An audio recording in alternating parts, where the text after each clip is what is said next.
Salut à tous et bienvenue dans The Artificial Intelligence Society, un programme qui vous propose d'entendre la voix de ceux qui imaginent et œuvrent pour que l'intelligence artificielle soit votre amie. En français dans le son, international dans le ton. Une émission accessible également en podcast sur toutes les plateformes d'écoute. Avec pour partenaire média Hit Radio Africa, le premier réseau de radio musicale présent dans 10 pays du continent et qui fait la promotion de notre émission auprès de son audience internationale, et Affect Media, le quotidien digital qui décrypte l'actualité et les tendances du marketing. Partenaire opérationnel, CheckSub, le spécialiste du sous-titrage via l'IA, et HandsUp, votre solution de prospection B2B.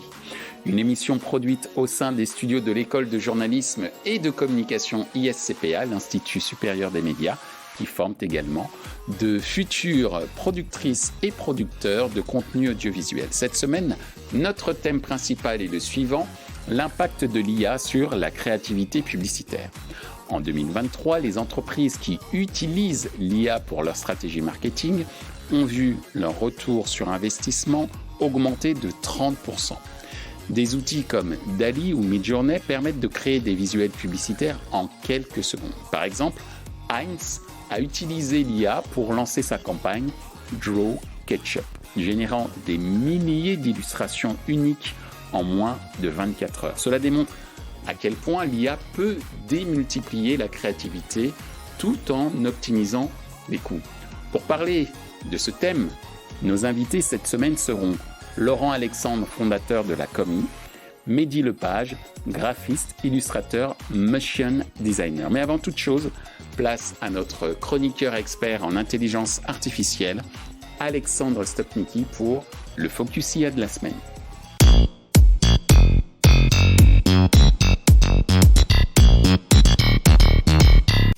Bonjour Alexandre. Bonjour Michel. Alors aujourd'hui, ta chronique prend un accent, je vais dire, churchillien, puisque tu vas nous évoquer le rideau de fer de l'IA à l'américaine, on va dire. Eh oui, tout à fait. Bienvenue dans l'ère du rideau de fer numérique, qui se construit non pas avec de l'acier, mais avec des octets, des algorithmes et des décisions prises dans les conseils d'administration outre-Atlantique. En ce moment même, des dirigeants de grandes firmes d'IA américaines dessinent des frontières numériques qui nous séparent de la crème de la technologie. Alors, est-ce que tu as des éléments concrets de ce que tu avances ? Mais oui, tout à fait. Si on peut citer par exemple Claude d'Anthropic, qui est une IA de pointe, elle est interdite aux Européens. Ou encore Grok, la création d'Elon Musk, promise à révolutionner le traitement de l'information sur la plateforme X. Et ce n'est pas tout. Google AI Studio, une plateforme cloud qui permet aux utilisateurs de créer et de personnaliser, de déployer des modèles génératifs basés sur l'IA de Google, nous ferme ses portes. Malheureusement, la liste des interdits s'allonge de jour en jour. Pourquoi cet isolationnisme selon toi ? Alors, il semblerait que la peur des répercussions des règlements européens semble pousser ces titans technologiques à serrer les robinets. Isolez-vous, nous disent-ils, et contentez-vous de ce que nous avons jugé bon pour vous. Étant donné que l'Europe prépare des amendes financières peut-être énormes avec l'IA Act, nous préférons ne prendre aucun risque. Voilà ce qu'ils nous disent. Par conséquent, nous ne donnerons pas d'accès à nos IA. Ce n'est pas simplement de l'exclusion, c'est une invitation ouverte à la stagnation. Alors, mais pourquoi c'est si préoccupant ? On pourrait tout à fait élaborer des IA en Europe. Tu as raison, mais l'accès libre aux IA américaines est important.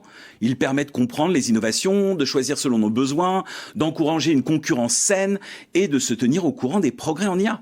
Les restrictions imposées aux Européens par ces sociétés américaines limitent nos usages, faussent le marché de l'IA et risquent de brider l'innovation, nous privant de l'opportunité d'explorer et d'utiliser ces technologies avancées. Ne laissons pas la géopolitique filtrer notre accès à l'IA. Réclamons notre droit à l'information et restons toujours insatiablement curieux. La technologie de l'IA en France n'est pas en avance et l'ajout de contraintes ne fera que nous freiner davantage. Alors je vous pose la question, êtes-vous vraiment résolu à vous faire boycotter de l'accès aux IA à cause de nos normes ? Alors j'invite nos téléspectateurs et auditeurs à réagir en commentaire. Merci en tous les cas Alexandre. Place maintenant au débat de la semaine.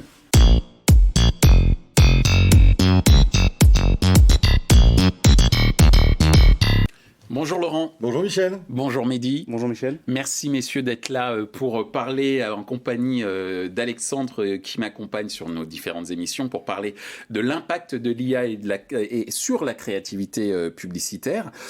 J'aime à dire que vous représentez deux générations de publicitaires puisque Mehdi, tu viens de commencer, on va dire, ton métier de créatif. Tu as travaillé notamment pour la SNCF. Tout à fait. Et Laurent, on te connaît, Alexandre et moi, depuis pas mal d'années, on va dire ça comme ça, on va pas dire combien. Oui, tu peux. J'ai pas de problème avec mon âge. Et tu as notamment dirigé des entités médias au sein du groupe Havas notamment. Et il nous a semblé bon de...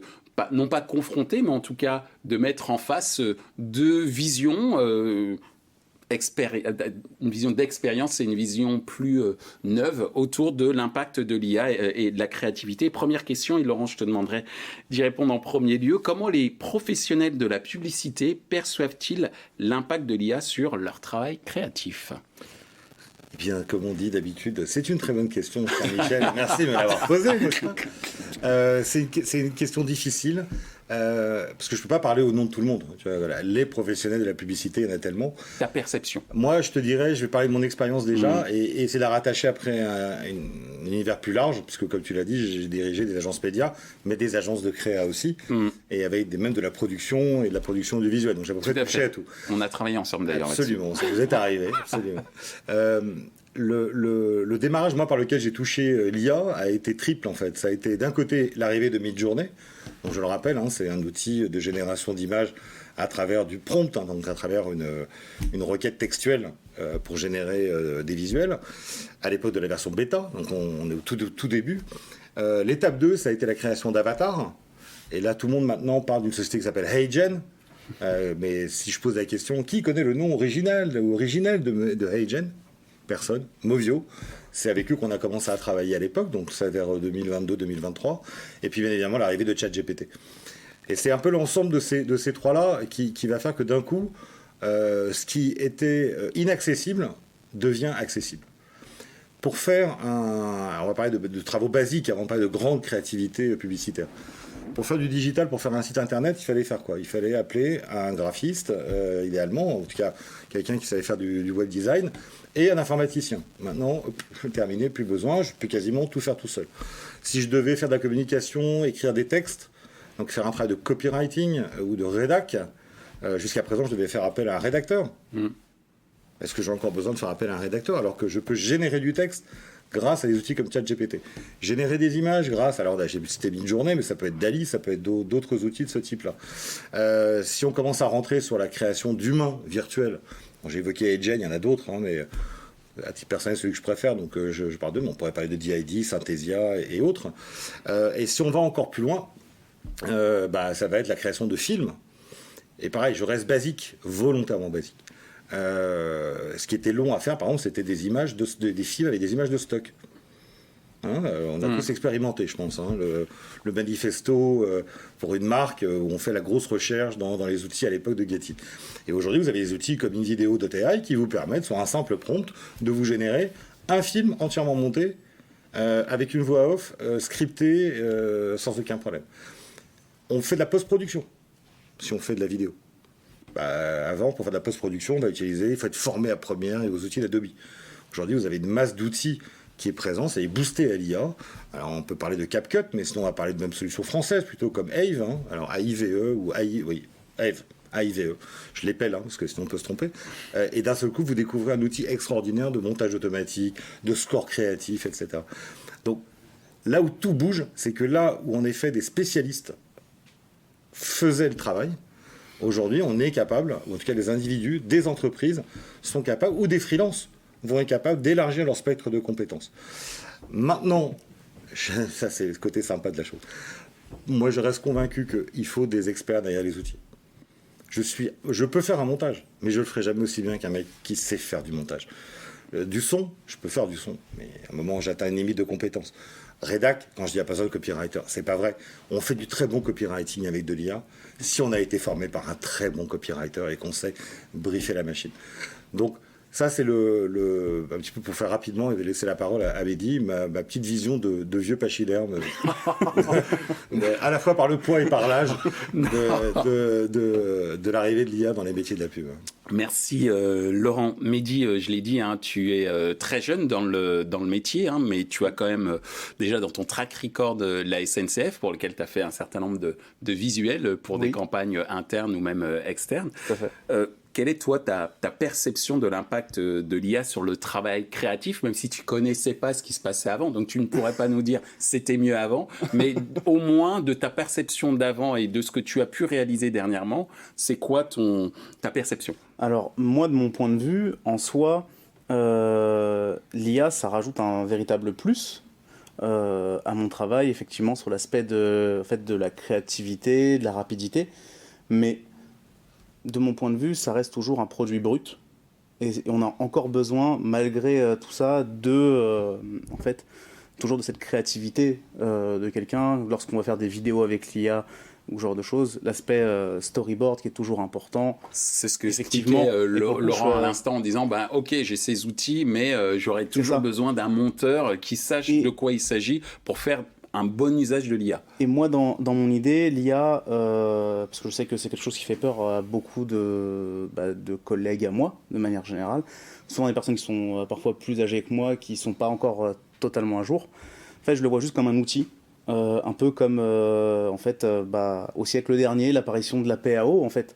Pour moi, c'est littéralement ça. C'est le nouvel outil qui va nous permettre de rester dans la tendance, parce que c'est aussi, il ne faut pas oublier que tous les métiers de la création et de la publicité, c'est des métiers où il faut tout le temps être à jour sur la tendance, et l'IA est devenue la tendance actuelle de ces dernières années. Donc ça a commencé effectivement il y a un petit moment avec Nvidia Canvas où on faisait des petits dessins à la brouillon à la paint et ça nous transformait en décor photoréaliste et jusqu'à aujourd'hui effectivement Midjourney ou autre mais je pense que encore une fois il y a quand même besoin d'un spécialiste là-dedans, donc faire des prompt engineers toujours qui auraient besoin d'être spécialisés dans le domaine, que ce soit du visuel ou même de l'écrit pour le journalisme, par exemple. Merci Mehdi, tu veux rajouter quelque chose, Laurent? Peut-être pour rebondir, si on est allé très vite sur les outils, peut-être j'y suis allé très rapidement, volontairement. Si on reprend un peu de recul sur l'impact sur le métier de publicitaire ou d'une agence de publicité, comment on fait de la création? Parce que c'est quand même ce qu'ils vendent au départ, et c'est ce qu'on a quand même moi-même vendu. L'étape 1, elle est quand même le recueil de l'information auprès de l'annonceur, donc le fameux brief. Donc aussi, l'IA va pouvoir aider les commerciaux à élaborer des briefs peut-être plus précis, capables de plus rebondir, peut-être même de mieux préparer leur rendez-vous avec certains de leurs clients. L'étape ensuite est le partage en général de cette information avec le planning stratégique. Et là encore, l'IA va permettre de changer peut-être fondamentalement la façon dont les planeurs strat abordent leur réflexion, puisqu'ils vont avoir accès à une masse de données et avoir des sparring partners avec lesquels travailler. Faire de la synthèse, on a parlé d'études documentaires, voilà, tout ça qui prenait énormément de temps au planeur. Aujourd'hui, normalement, ce temps-là va pouvoir être économisé et peut-être pour un travail de réflexion et de valeur ajoutée plus fort que la simple compilation des études, parfois qui pouvaient se limiter à ça. Une fois que le travail est fait, on rentre dans le brief créatif, si je ne m'abuse. Donc là, on passe à l'aspect du contexte, des objectifs, au saut créatif, normalement, par les équipes de création. Donc là, effectivement, ça va être à la fois le travail du binôme DA et CR, normalement, donc concepteur-rédacteur, et directeur artistique, sous la férule de la direction de création, pour élaborer le concept des campagnes. Donc le DA, s'il ne se forme pas, lui, aujourd'hui, aux outils nouvelle génération, là, il va être bloqué parce qu'il va continuer à travailler, entre guillemets, à l'ancienne, avec un temps qui peut être colossal, alors que sa limite de créativité peut être démultipliée ou effacée s'il est formé par son entreprise à des outils comme Midjourney, DALL-E, Stable Diffusion, Adobe Fly, etc. Et le concepteur-rédacteur, lui, il va avoir un truc extraordinaire, il va avoir un sparring partner en face de lui qui est... On va toujours l'appeler ChatGPT, mais ça peut être Claude, Gemini, Mistral, le chat, etc. Pour aller tester ses idées et le confronter et avoir des idées de slogans. Alors, pareil, l'idée c'est quoi? C'est de pouvoir faire mieux, peut-être en moins de temps, et avoir encore plus de temps pour réfléchir dans un domaine où on sait que la pression sur les délais est extrêmement courte. Et après, on refait la boucle, hein, puisqu'une fois que la création est faite, on peut aller la proposer, la vendre, et pourquoi pas même la pré-tester grâce à l'IA, et si on reprend des outils, notamment, que j'ai pu un peu évoquer comme Ave. Merci Laurent. Alexandre, sur les réflexions qu'ont pu avoir Mehdi et Laurent sur justement la perception de l'impact de l'IA sur le travail créatif, qu'est-ce que ça évoque chez toi? Il y a quelque chose qui peut être intéressant aussi, c'est de dire qu'on a besoin pratiquement d'autant d'outils, mais ils sont de plus en plus simples, et surtout, une personne peut les utiliser tous. Ça change quand même pas mal les choses. Avant, on était monteur, on faisait du Photoshop, on faisait de l'audio. C'était rare quelqu'un qui était multifacette. Aujourd'hui, grâce aux outils, une personne peut utiliser tous ces outils et avoir une approche différente d'un point de vue créatif. Qu'est-ce que vous en pensez de cette possibilité qui est offerte aux créatifs? Tu veux répondre? Oui, en fait, pour moi, c'est une possibilité qui leur a été aussi imposée. Simplement parce que quand on voit les fiches de poste aujourd'hui, où on est multifacette, enfin en tout cas c'est ce qui est demandé. Mouton à 5 pattes. C'est ça, effectivement, mais l'idée c'est qu'en fait l'IA permet maintenant de répondre à ça, oui. Et de toute manière ça se voit aussi dans les nouvelles générations qui arrivent, qui ont en fait des connaissances sur un peu tous les domaines, alors qu'ils sont plus forcément spécialistes en sortie d'école, mais qui sont effectivement, qui sont capables de faire du montage, de faire de la retouche photo, et savoir un peu du UX, UI design dans mon domaine en tout cas. Et aujourd'hui, l'IA en fait leur permet de pouvoir faire des tâches qui sont très simples, au niveau de l'exécutant, qui leur permet en fait de pouvoir se spécialiser un peu plus aussi. Donc c'est vraiment le multitâche, l'IA sert totalement de multitâche aujourd'hui. Laurent? Écoute, je sais pas. Non, pour être sérieux, c'est ce que j'évoquais, c'est que tout le monde peut, ce que je disais, même moi, je fais du montage vidéo. Oui, le commercial, il peut faire tout. Mais je vais être franc. Oui. Je vais être franc. Je fais de la merde. Si on parle de niveau d'exigence publicitaire, Sur le plan qualitatif. ça passe. Hein. Mais je suis pas au niveau de ce que un vrai monteur formé à du montage est capable de faire. Donc tout dépend du niveau d'expectations, d'exigence qui est demandé. Ouais. Niveau des attentes. Donc pour moi, en termes par rapport au niveau de ce que doivent délivrer des agences de publicité au sens large, ça peut pas fonctionner. Ou alors on fait de la création. Alors maintenant, même les IA les ont corrigés, mais on fait de la SF, de la science-fiction sur Midjourney, mais avec des mecs qui ont 3 bras, 2 jambes et 5 mains. Donc, mais ça, c'est une question de temps. Dans 6 mois, tu ne pourras plus me dire ça. Donc, par exemple. Oui, mais après, tu vas passer à l'étape d'après, qui est la qualité réelle du visuel produit. Donc, ça, cet œil-là, c'est plus une question de technicité, de prompting.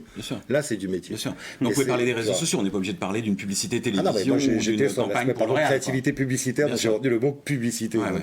Voilà. Après, oui, ça dépend du. Voilà, après, pour le reste, je suis parfaitement d'accord. Aujourd'hui, un individu va être capable, pour faire peut-être du management de communauté, d'aller sur ce multitâche.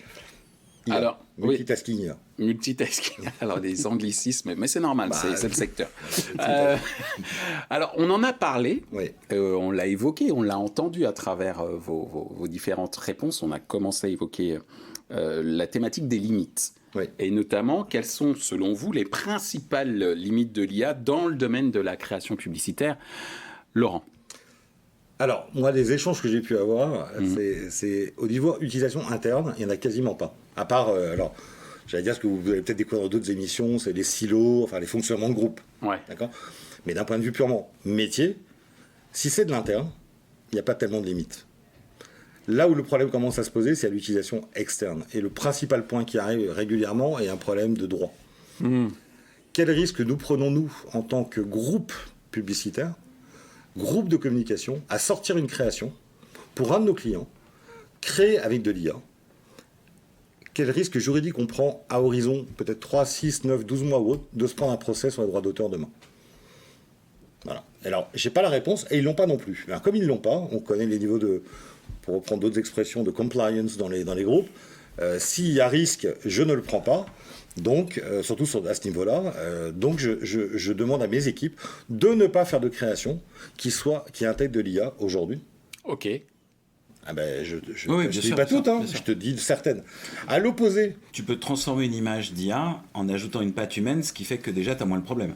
Peut-être. Comme tu Moi, parles d'image de photo de stock. je ne suis pas juridique, donc juriste, tu vois, je te dis pas qu'ils ont tort ou raison, je dis, Quand tu parles j'entends ce d'image, discours-là. Photo de stock, tu parles bien d'une image. Oui, tu mais ne une poses image pas de cette question. Oui, mais l'image de stock, elle est régie par eStock, elle est régie par Getty, et à partir du moment où l'outil me donne la possibilité d'utiliser, j'ai pas de problème. Mais si c'est de la création, à travers, on parlait de DALL-E, de Stable Diffusion ou d'autres outils de ce type-là, est-ce qu'il y a un risque ou pas? Et aujourd'hui, ce risque n'étant pas évalué ou évaluable, j'ai entendu, en tout cas, pas mal de fois le discours de on ne souhaite pas y aller. On Ça attend veut la pas dire jurisprudence. on attend la jurisprudence en tant que peut-être un meilleur cadre qui fasse qu'on ne s'expose pas. Ça ne veut pas dire que peut-être dans la création effectivement de textes, dont on a parlé de rédaction, de plein d'éléments de la créativité publicitaire, il y ait de l'IA. Mais en tout cas, dans le produit fini, c'est pas ce qui est revendiqué. Ça, c'est le point de certains groupes. D'autres vont te dire, à l'inverse, on y va les deux pieds dedans, et c'est Fred et Farid. Avec AI Imagination, j'arrive jamais à dire, mais c'est pas grave. AI Imagination, voilà, ce sera plus simple. Et donc pour ceux qui ne connaissent pas, c'est une initiative qu'ils ont prise il y a près de 18 mois, qui a été de mettre 10 personnes sur la création de visuels sur des outils comme Midjourney, DALL-E, Stable Diffusion, pour maîtriser complètement la création d'actifs numériques générés par de l'IA, à un niveau de créativité et de qualité très élevé. Pourquoi? Pour maîtriser l'outil et être capable de dire à leurs clients, demain, on peut vous faire des visuels de très haute personnalisation, de très haute créativité, bien évidemment à moindre coût, ou qui soient enfin réalisables. Alors je vais prendre un exemple. Je m'appelle Louis XIII, alors à consommer avec modération, et ce que je veux, c'est créer un visuel où les Japonais trinquent à la signature du contrat au Louis XIII dans des bureaux à Tokyo. Et je veux des Chinois qui font la même chose en Chine, à chaque fois dans les secteurs et dans les marchés. Vous connaissez tous les coûts, demain il faut shooter ça, je dis, hein, c'est inimaginable. Avec les initiatives qu'ils ont prises, ils sont capables de faire ce genre de choses. Donc la limite, elle est aujourd'hui, telle que moi je la comprends, elle est plutôt juridique, elle a l'utilisation des outils, elle n'est pas monétaire, elle n'est pas financière, elle est bien évidemment de, choisir... régler ce problème-là, et après, il y a une vraie question sur quels sont les outils, effectivement, qu'on implémente, et pourquoi on les implémente dans le cadre de notre stratégie globale d'entreprise et de créatifs publicitaires. Donc, nos limites opérationnelles, mais limites juridiques, si je devais résumer. Ouais, c'est pas la moindre dans nos domaines. Non, c'est clair, surtout quand on travaille pour des grands groupes, ce qui a été ton cas, et j'imagine encore aujourd'hui. Merci Laurent. Mehdi, toi, ton avis sur les principales limites de l'IA dans le domaine de la création publicitaire? Alors déjà, pour rebondir effectivement sur le côté juridique, ayant travaillé aussi pour SNCF, oui, il est vrai que les grands groupes sont un peu frileux, simplement parce qu'aujourd'hui, on a le droit, mais qui dit que demain, effectivement, il ne va pas y avoir une législation qui va commencer à beaucoup plus cadrer les choses, et à dire que d'un seul coup, tout ce qu'on a vendu est caduc, et qu'on n'a plus le droit dessus, ce qui est vraiment l'un des soucis.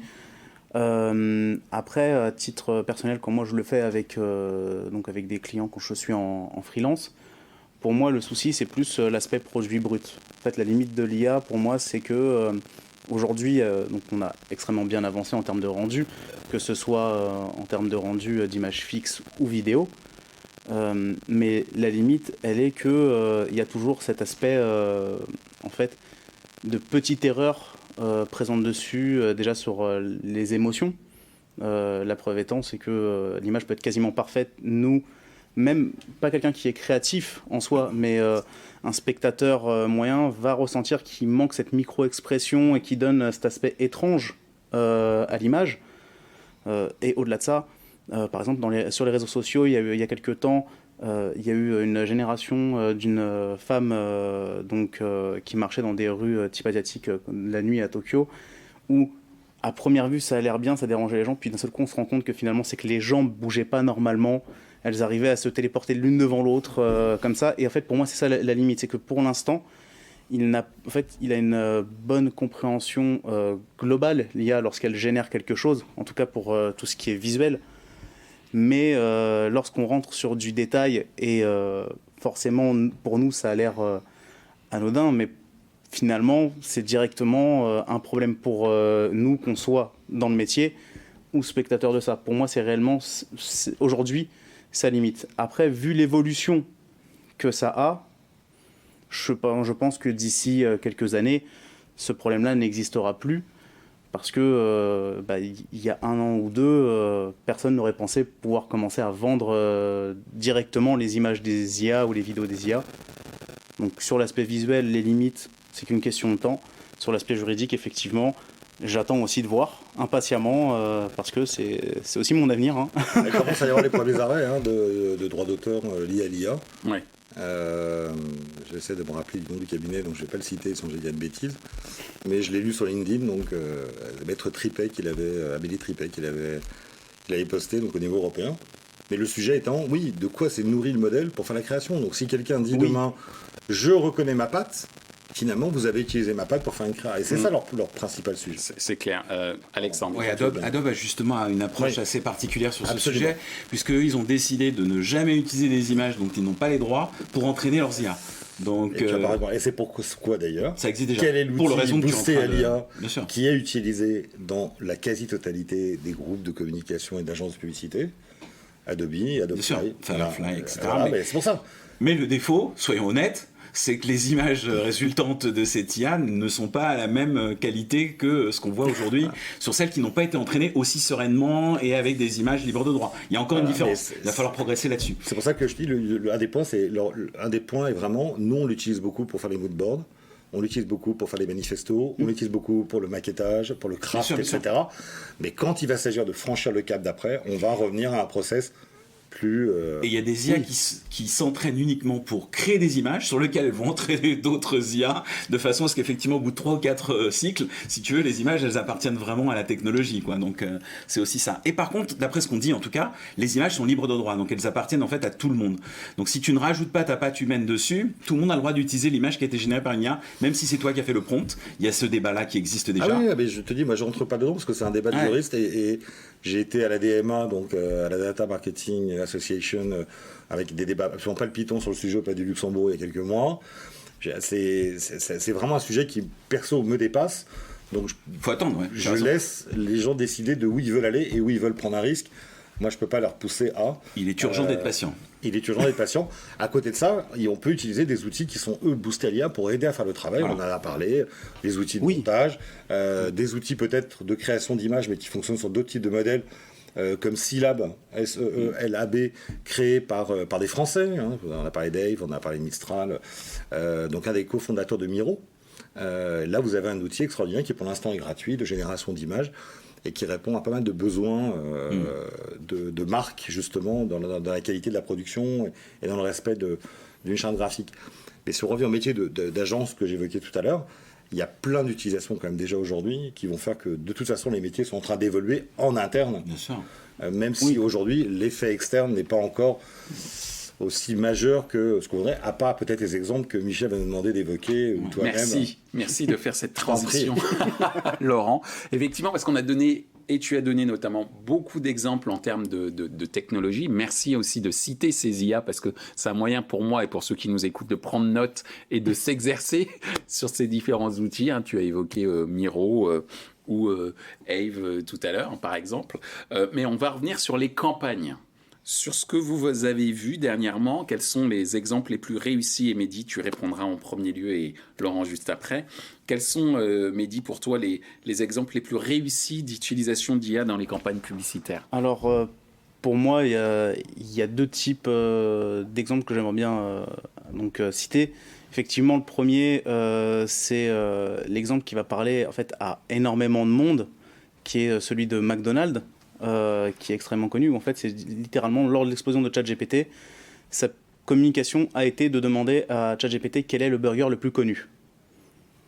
Tout simplement pour expliquer sa renommée, parce qu'il a répondu tout de suite c'est le Big Mac, et leur communication était littéralement de montrer en fait, la réponse en train de se créer. Et pour moi ça c'est une très bonne manière de communiquer. Alors oui, elle est assez simple, efficace, et c'est une très bonne fonction de l'IA, et je pense que personne ne leur tapera particulièrement dessus là-dessus, dans l'idée. Et sinon... C'est ce qu'ont demandé les concurrents aussi. Ils ont tapé autre chose, les concurrents. Oui. Et ils ont demandé quel était le plus gros burger.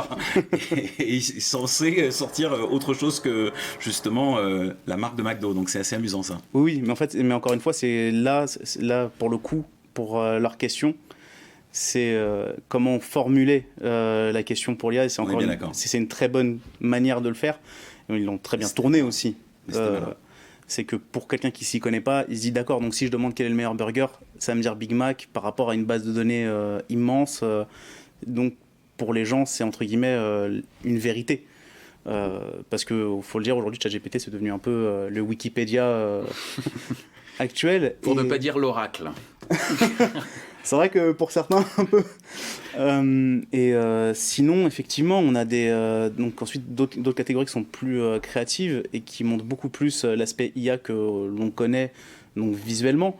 On a Coca-Cola avec sa communication Masterpiece, où on voit justement ce mélange donc dans une scène où on voit une personne dans un musée, effectivement, et on voit cette bouteille de Coca-Cola qui traverse en fait toutes ses œuvres, et donc le tout généré bien sûr grâce à de l'IA pour le coup, retouché malgré tout un peu par l'humain, mais ce mélange pour moi il est assez bien fait, parce qu'on est pile dans ce qu'il faut pour que ce soit pas dérangeant. Justement, les exemples que je disais, que je donnais tout à l'heure en disant oui c'est dérangeant parce que il y a ce petit détail qui est anodin mais qui pour nous est marquant, étant cette fois-ci sur des créations des peintures impressionnistes ou ce genre de choses, c'est pas forcément si marquant, sachant qu'en plus ils sont revenus un peu à la main dessus, donc c'est pas si marquant et ça marche assez bien parce que ça nous permet l'IA leur a permis en l'occurrence, et nous aux spectateurs, de voyager rapidement dans ces univers tout en les mettant en avant bien sûr. Et puis la marque de beurre de cacahuète Gary & Barry's qui a eu en fait une publicité littéralement entièrement en IA, donc via Midjourney, Runway pour l'aspect vidéo, et Topaz IA pour améliorer le visuel, parce que forcément à l'époque où ils l'ont fait, les IA créaient des images d'une résolution trop basse, donc il faut bien créer des pixels, et pour créer des pixels, quoi de mieux que l'IA aujourd'hui. Et je trouve que c'est vraiment un bon exemple parce que, en fait, ils ont pris les visuels, ils ont mis un style qui est le visuel le plus connu par le grand public des IA génératives, c'est montrer une sorte de semi-réaliste avec encore quelques défauts. Et pour moi, c'est des très bons exemples parce que c'est vraiment, on se sert de cette technologie et en même temps, on surfe aussi sur la vague de l'IA pour le vendre à notre public. Comme ça, on est tendance et dans l'actualité. Pour moi, c'est vraiment des très bons exemples. Merci Mehdi. Laurent, que ce soit en publicité ou en contenu, est-ce que tu as des exemples pour rebondir un petit peu sur ce que dit Mehdi, je crois qu'on en parlait avec Alexandre tout à l'heure, le cas Atier, qui je crois a gagné la Nuit des Rois en 2023. Ce que je trouve intéressant dans ce type de campagne, je crois que c'est l'agence Brainsonic qui l'a fait. Exactement. Pour Becherel, en fait. Pour Becherel, absolument. Mais j'allais y venir, tu m'as enlevé le mot de la bouche. Mais c'était pour t'aider, en fait. Comme on parle du Becherel, c'est normal que tu m'enlèves les mots de la bouche. Mais tout ça pour dire, en fait, ce que je trouve intéressant, c'est que dans ces campagnes-là, ou dans cette campagne-là, c'est comment je rebondis sur une innovation qui est l'IA pour jouer sur ce qu'est mon produit. Et la campagne, elle jouait principalement sur l'importance des mots dans le prompt. Pas nécessairement dans le visuel, tu vois, qui est créé par l'IA. Puisque l'idée, c'était un enfant jouant avec un cerf-volant, et le visuel produit, c'est un enfant avec un cerf-volant. Okay. Et pas un cerf-volant. Mais l'animal, en fait, au lieu du jouet. Donc, ça, je trouve que créativement, c'est super malin. Est-ce que l'idée vient de l'IA ? C'est ça qui serait intéressant. Je ne suis pas sûr. Tu vois, je pense que l'humain a créé l'idée de rebondir sur cet ensemble-là. Dans d'autres exemples de campagne, ça a été aussi revendiqué comme utilisant l'IA, je pense, pour promouvoir le fait que l'agence était hyper connectée, en lien avec l'innovation. Mais en fait, celles qui le font vraiment ou qui l'ont vraiment utilisé, est-ce qu'elles le revendiquent ? Je me pose la question. Pas toujours le cas. Parce que pareil, il y a un côté d'acceptabilité client qui serait peut-être pas clé. La phrase exacte avec Becherel, elle était canon. C'était « Grâce à l'IA, on peut créer des images avec des mots. En cours, faut-il avoir les bons ?» Ça, c'était très magique, en fait.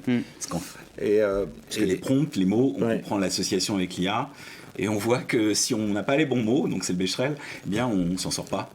Tout à fait. Et alors, un des points, si tu veux, qu'on voit aussi dans les créations, c'est souvent l'utilisation de la technologie du deepfake.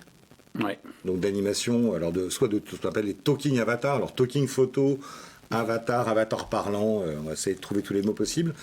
Et il y a pas mal de campagnes qui ont été faites comme ça sur ce sujet-là. Alors, je crois qu'il y en a une au Danemark aussi. Donc j'ai à peu près oublié le contenu exact, mais je vous invite à les regarder. Et puis une agence qui a capitalisé là-dessus de façon, à mon sens, extrêmement intelligente, c'est le groupe Publicis au moment des vœux de 2024 par Arthur Sadoun et Maurice Lévy, où ils ont totalement mis en scène des avatars parlant multilangue, l'hyper-personnalisation des messages, au-delà du message global qui avait été envoyé à l'ensemble du marché, à chacun des collaborateurs. En tout cas, c'était la promesse qui avait été faite. Et donc, en illustrant comment la technologie de l'IA permettait d'aller vers des messages extrêmement sophistiqués, réalistes, alors que fake, enfin fake au sens faux. Bien sûr. Oui. Pas autrement, et multilingue. Voilà. Et donc de dire, nous, chez Publicis, on a déjà intégré toute cette technologie à votre service, que ce soit en communication relationnelle ou en termes de créativité publicitaire. Merci Laurent. Est-ce que tu vas ajouter quelque chose Oui, il y a une campagne Alexandre aussi qui ressemble à ça. En fait, les problèmes aujourd'hui, c'est qu'on joue sur les défauts des IA souvent pour utiliser la campagne publicitaire. On n'utilise pas encore l'IA pour créer toutes les visuels, on utilise le défaut. Et il y en a une qui est géniale, c'est la campagne justement Ketchup pour Heinz, et c'est l'agence Racing qui a fait ça. Et elle a écrit, comme les humains, l'IA préfère Heinz. Parce que quand on fait un prompt en demandant « fais-moi une bouteille de ketchup », et ben on a une bouteille de Heinz qui apparaît nativement. Donc c'est assez génial aussi comme idée créative en fait, pour jouer sur les codes et sur la réalité de ce que font les IA. Ben merci en tout cas Alexandre pour cet exemple additionnel. Merci Mehdi, merci Laurent Merci Michel d'avoir accepté notre invitation pour parler de l'impact de l'IA sur la créativité publicitaire. Bon, on pourra en parler des heures, mais en tout cas merci d'en avoir parlé pendant 30 minutes. Très bonne fin de journée à vous. Merci. Merci.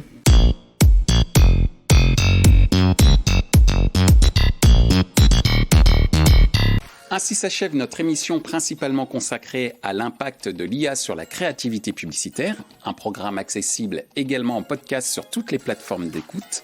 Merci à notre partenaire média Hit Radio Africa, le premier réseau de radio musicale présent dans 10 pays du continent et qui fait la promotion de notre émission auprès de son audience internationale. Et merci également à Affect Media, le quotidien digital qui décrypte l'actualité et les tendances marketing. Merci à nos partenaires opérationnels, CheckSub, spécialiste du sous-titrage via l'IA, et HandsUp, votre solution de prospection B2B. Une émission produite au sein des studios de l'École de journalisme et de communication ISCPA, Institut supérieur des médias, qui forme également de futurs productrices et producteurs de contenu audiovisuel.